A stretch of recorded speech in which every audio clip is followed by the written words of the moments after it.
Now let's bring in House Minority Whip Steve Scalise. Sir, what's your reaction? Do you support the U.S. truckers if they got this thing going? Sure do, Stuart. In fact, if you look at what's happening there's a movement all across this country. You saw it in Virginia, where voters of all parties said, we want to take our freedoms back. And they took their state back by electing Youngkin as governor. And look, what the truckers are doing is an example of what's happening in a lot of other places. But to see the reaction from the left is very telling. How they were okay with embracing people who were burning down cities and setting up sites to go fund people who were being arrested for violence in the streets over the summer a year and a half ago. But then you got truckers just expressing freedom, and then GoFundMe tries to go and deceive people by taking the money and trying to send it somewhere else. It seems to me, forgive me for using the European expression, the class, but there seems to be a class distinction in what's going on now with these rules and regulations. The elites make the rules and break them.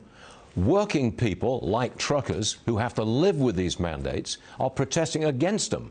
I mean, there's a class divide in America at the moment, which I'm surprised to see. Yeah, and there's examples of this hypocrisy everywhere you go. We all watched the NFC championship game last week, where you had the governor of California who's telling kids in school that they can't go into the classroom without a mask or they're going to kill everybody. He's photographed without a mask. The mayor of San Francisco, the mayor of LA. And they're putting these edicts on people that they themselves aren't living by. So it shows you it's not about medical science. It's all about political science, and people are fed up with it, as they should be. Yeah, a lot of people I can see just walking away from masks and all the rest of it. Congressman, you, along with colleagues Comer and Jordan in the House, calling on scientists who were privately supportive of the lab leak theory, the Wuhan lab theory of a leak. You want them to stand up in Congress under oath? What would the scientists tell you? What we found out, and we uncovered this by trying to get some more facts about the origins of COVID. Jamie Comer with the Oversight Committee, Jim Jordan with the Judiciary Committee, and myself have all been trying to get answers on the origin of COVID.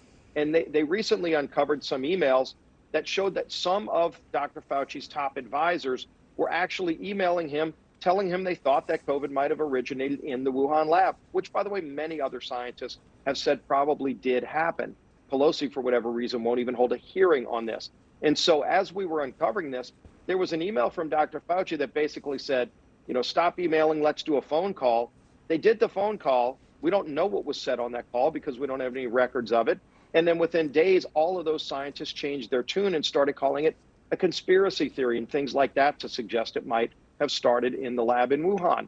And so it begs the question, what happened on that phone call that changed these scientists' opinions that maybe it did in fact start in the lab after that phone conversation that we were not privy to? I think they ought to come and testify and tell us what happened.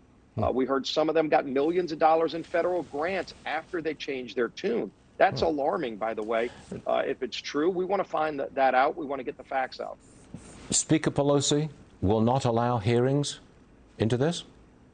No, we've been calling for over a year for hearings on the origin of COVID, both in the committee that I'm on, in the committee Jim Jordan is the lead Republican on, and the committee Comer's on. And she refuses to have a hearing on any of that, when many, many scientists across the political spectrum have said, number one, if you study the genome structure of COVID, it was not originated from a bat to an animal to a human. It probably was manipulated in a lab in Wuhan. And it was Speaker Pelosi who last week told American athletes in Beijing, shut up, don't say anything.